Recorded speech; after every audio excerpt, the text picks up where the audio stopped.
적을 친구로 만들어버린 링컨의 천재적 대인관계 전략. 누군가가 갑자기 모든 사람 앞에서 당신을 웃음거리로 만든다면 당신은 어떻게 반응할 것인가? 당신이 당한 수모를 그대로 갚아줘야 할까? 1861년 구두장의 아들 출신 링컨이 대통령 취임사를 시작하려 할 때였다. 한 상원의원이 갑자기 말을 가로막았다. 링컨, 당신의 아버지가 우리 가족을 위해 신발을 만들곤 했다는 걸 잊지 마시오.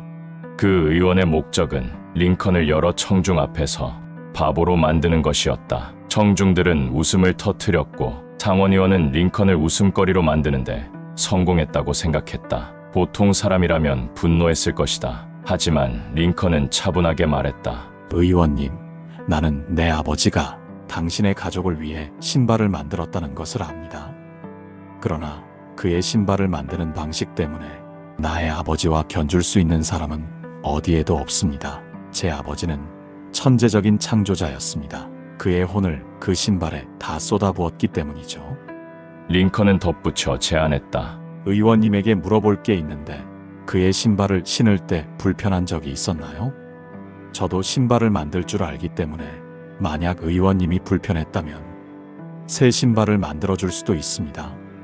그의 대응은 공손했지만 강력했다. 그의 초라한 배경을 당당하고 자랑스럽게 얘기했을 뿐만 아니라 대통령이라는 직위에도 불구하고 기꺼이 신발을 만들어주겠다는 제안까지 한 것이다. 상원의원은 더 이상 한마디도 할 수 없었다. 대통령의 놀라운 인격을 헤아릴 수도 없었다. 일반 사람이었다면 복수를 다짐할 수도 있었던 일이었다. 하지만 링컨은 달랐다. 링컨을 웃음거리로 만든 상원의원에게 보복하라는 제안을 받았을 때 그가 말했다. 원수를 내 편으로 만들 수 있는 상황에서 왜 그를 망가뜨려야 합니까? 라며 단호하게 거절했다. 링컨은 그 상원의원을 따로 만나서 화를 내는 대신 이렇게 말했다. 당신의 솔직한 의견에 감사합니다. 저도 부족한 점이 많으니 앞으로 조언 부탁드립니다. 그 결과는 놀라웠다. 상원의원은 링컨의 관용에 감동받아 평생 가장 든든한 동료가 되었다. 처음엔 가장 심하게 비난했던 사람이 나중엔 가장 열심히 도와주게 된 것이다. 링컨에게는 이보다 더 극적인 사례가 있었다. 바로 에드윈 스탠턴과의 이야기이다. 1850년대 링컨이 아직 변호사로 일할 때였다. 한 중요한 법정 사건에서 링컨과 에드윈 스탠턴이 함께 변호를 맡게 되었다. 스탠턴은 당시 미국에서 가장 유명한 변호사 중 한 명이었다. 링컨과 함께 변호를 하게 될지 몰랐던 스탠턴은 그를 보자마자 벌떡 일어나 말했다. 저딴 시골뜨기와 어떻게 같이 일을 합니까?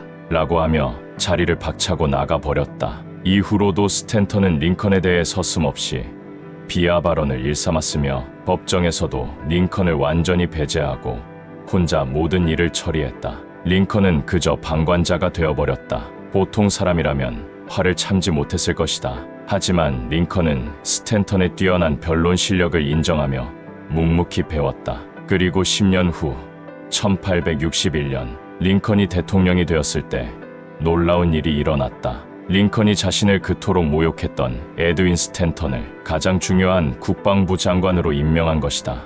링컨의 참모들은 매우 놀라며 반대했다. 스탠턴이 링컨이 대통령이 된 것은 국가적 재난이라고 공격했기 때문이다. 모든 참모들이 재고해달라고 건의하자 링컨은 스탠턴이 나를 몇 번이고 무시한들 어떻습니까?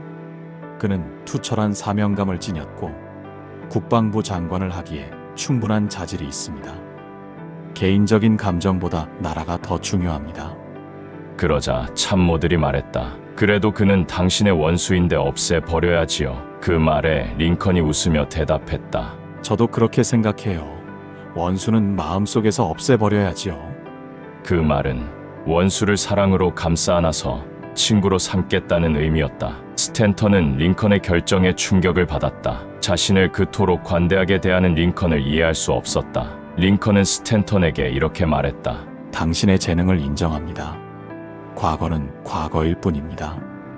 이제 함께 이 나라를 위해 일해주세요.